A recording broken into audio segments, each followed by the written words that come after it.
السلام علیکم۔ امید کرتا ہوں تمام اسٹوڈنٹ خیریت سے ہوں گے۔ آج ہمارا فارماسیوٹی کا چھٹا لیکچر ہے۔ آج ہم چھٹے لیکچر کو اسٹڈی کریں گے۔ فارماسیوٹی کا جو چھٹا لیکچر ہے وہ ہمارا ہے وسکوسٹی کے ریلیٹڈ ہے، اس کی تعریف ہے، وسکوسٹی کی اہمیت کیا ہے، ان تمام کو ہم ڈیٹیل کے ساتھ ریڈ کریں گے۔ اس چھٹے لیکچر کے علاوہ ہمارے پہلے 5 لیکچر اپلوڈ ہو چکے ہیں، وہ ہمارے ہیں فارمیسی کے ریلیٹڈ ہیں، فارمیسی کیا ہے، ڈرگز ہیں، اس کے بعد سائنسدان مسلم سائنٹسٹ کا کیا کردار ہے، سرفنٹینشن کے بارے میں ہم نے کمپلیٹ لیکچر اپلوڈ کر دیے ہیں۔ جن اسٹوڈنٹ نے ابھی تک وہ لیکچر نہیں سمجھے وہ پلے لسٹ میں جا کر وہ لیکچر سمجھ لیں، ایگزام کے حوالے سے بھی بہت امپورٹنٹ ہے۔ وہ کمپلیٹ جو لیکچر اپلوڈ ہو چکے ہیں وہ کمپلیٹ اردو میں ہیں، تاکہ اسٹوڈنٹ کو آسانی سے اور اچھی طرح سمجھ آ جائے، اور بہت ہی نہایت ہی سمپل ڈیفینیشن ہے اور مثال دی ہوئی ہیں، اور ہر ڈیفینیشن اچھی طرح سے سمجھائی گئی ہے۔ تو اب ہم ٹائم ضائع کیے بغیر فارماسیوٹی کا چھٹا لیکچر سٹارٹ کریں گے کہ فارماسیوٹک ہے کیا۔ آج ہم چھٹے لیکچر میں وسکوسٹی کے ریلیٹڈ پڑھیں گے، اس کی وضاحت پڑھیں گے، ویسکومیٹر کیا ہے، ویسکومیٹر کی اقسام کے بارے میں، وسکوسٹی کو متاثر کرنے والے عوامل کیا ہیں، اور وسکوسٹی کی اہم استعمالات کیا ہیں۔ اس کا تعارف ہے، وسکوسٹی مائع کی ایک اہم خاصیت ہے، یہ ہمیں بتاتی ہے کہ کوئی مائع کتنا گاڑھا یا کتنا پتلا ہے۔ فار ایگزامپل، مثال کے طور پر پانی ہے، اس کی کم وسکوسٹی ہے، یہ تیزی کے ساتھ بہتا ہے۔ شہد ہے، اس کی وسکوسٹی زیادہ ہوتی ہے، کیونکہ جب بھی اسے کسی چیز میں رکھا جائے یا اسے فلو کیا جائے تو بہت آہستہ سے یہ آگے فلو کرتا ہے۔ وسکوسٹی کی ڈیفینیشن ہے جب مائع کی ایک تہہ دوسری تہہ کے اوپر حرکت کرتی ہے تو ان کے درمیان رگڑ پیدا ہوتی ہے، جسے وسکوسٹی کہتے ہیں۔ وسکوسٹی کی ڈیفینیشن کے بعد ہمارے پاس ہے دوسری وضاحت ہے، ہمارے پاس وسکومیٹر کیا ہے۔ وسکومیٹر ایک ایسا آلہ ہے جس کی مدد سے مائع کی وسکوسٹی کو ماپا جاتا ہے۔ یہ آلہ خاص طور پر لیبارٹری اور فارماسیوٹیکل صنعت میں بھی استعمال ہوتا ہے۔ وہاں پر جتنی بھی میڈیسن بنتی ہیں، تیار کی جاتی ہیں، تو اس کے مطابق یہ آلہ استعمال کیا جاتا ہے، ان کی وسکوسٹی معلوم کی جاتی ہے۔ اس کے بعد ہم پڑھیں گے ویسکومیٹر کی اقسام۔ ویسکومیٹر کی کتنی اقسام ہیں؟ ویسکومیٹر کی 3 اقسام ہیں۔ ویسکومیٹر کی جو پہلی اقسام ہے اوسٹ والڈ ویسکومیٹر۔ اوسٹ والڈ ویسکومیٹر کیا ہے؟ اسے یو شکل کی ٹیوب ویسکومیٹر بھی کہا جاتا ہے۔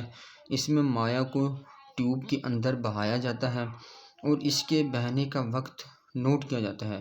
جتنا زیادہ وقت لگے گا اتنی اس کی وسکوسٹی ہوگی۔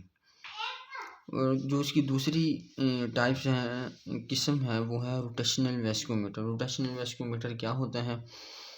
اس آلے میں ایک اسپنڈل مائع کے اندر گھومتا ہے، مائع جتنا گاڑھا ہوگا اتنی زیادہ مزاحمت پیدا ہوگی، اسے روٹیشنل ویسکومیٹر کہتے ہیں۔ یہ آلات زیادہ تر فارماسیوٹیکل انڈسٹری میں استعمال ہوتے ہیں، جہاں پر جتنی بھی میڈیسنز تیار کی جاتی ہیں یہ سب کچھ ان کے ریلیٹڈ ہوتا ہے۔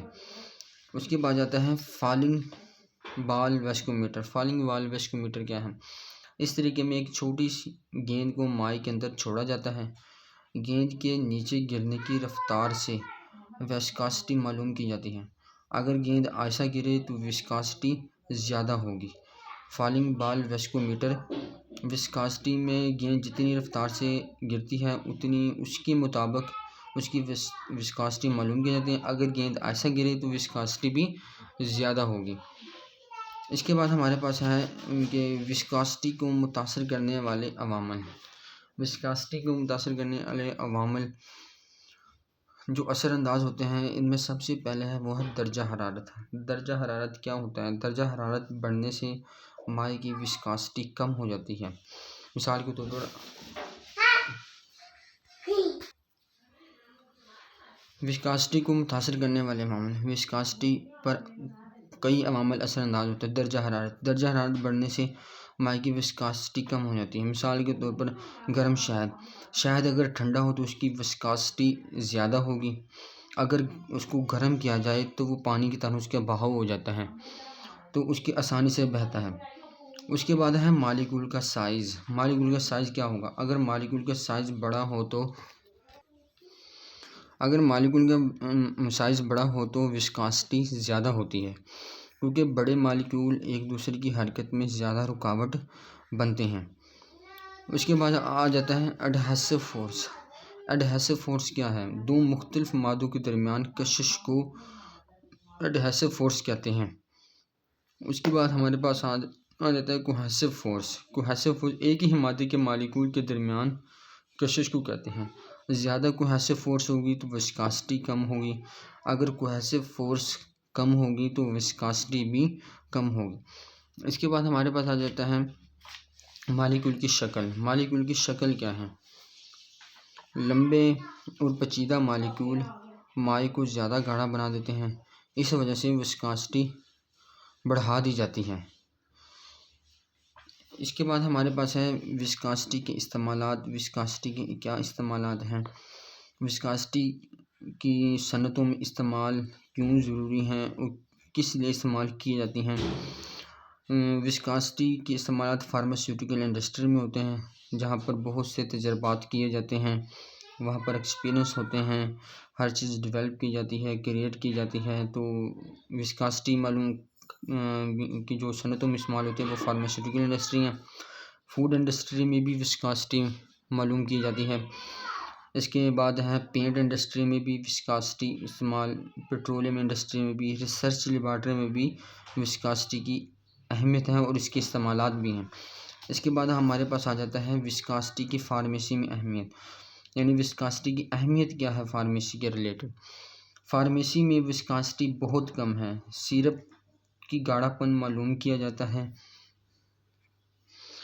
وسکاسٹی کی جو اہمیت ہے اس میں سیرپ کا گاڑھا پن معلوم کیا جاتا ہے، کریم اور مرہم کی کوالٹی معلوم کی جاتی ہے، مائع کے ادویات کے بہنے کی صلاحیت معلوم کی جاتی ہے. جو ہمارے اینڈ میں جو اس کا وسکاسٹی اور اس کے اثرات، جو اس کے فیکٹرز ہیں، اس کے استعمالات کے بعد جو اس کا نتیجہ نکلتا ہے وہ یہ ہے کہ وسکاسٹی مائع کی ایک اہم فزیکل خاصیت ہے جو اس کے بہاؤ کو ظاہر کرتی ہے. اس کو ماپنے کے لیے مختلف وسکومیٹر استعمال کیے جاتے ہیں اور کوئی عوامل اس پر اثر انداز ہوتے ہیں. اسٹوڈنٹ، آج کا ہمارا جو چھٹا لیکچر ہے وہ کمپلیٹ ہو چکا ہے. ہم نے جس کے ریلیٹڈ بھی آج پڑھا ہے، وسکاسٹی کے ریلیٹڈ پڑھا ہے. وسکومیٹر کیا ہے، وسکاسٹی کی اہمیت فارمیسی میں کیا ہے، وسکاسٹی پر جو عوامل اثر انداز ہوتے ہیں اس کے ریلیٹڈ پڑھا ہے. تو یہ ہمارا آج کا لیکچر ہے جو کمپلیٹ ہو چکا ہے. تو انشاءاللہ یہ آپ کو لیکچر سمجھ بھی آئے گا. لیکچر آپ کو سمجھ آئے تو میرے چینل بی فارما ہب کو سبسکرائب کریں، لائک کریں، ایک چھوٹا سا کمنٹ لازمی کریں. انشاءاللہ ہم ملتے ہیں اگلے لیکچر میں. تو اگلا لیکچر ہمارا 7واں سٹارٹ ہوگا. تو اگلے لیکچر میں تیار رہیے گے انشاءاللہ. اللہ حافظ.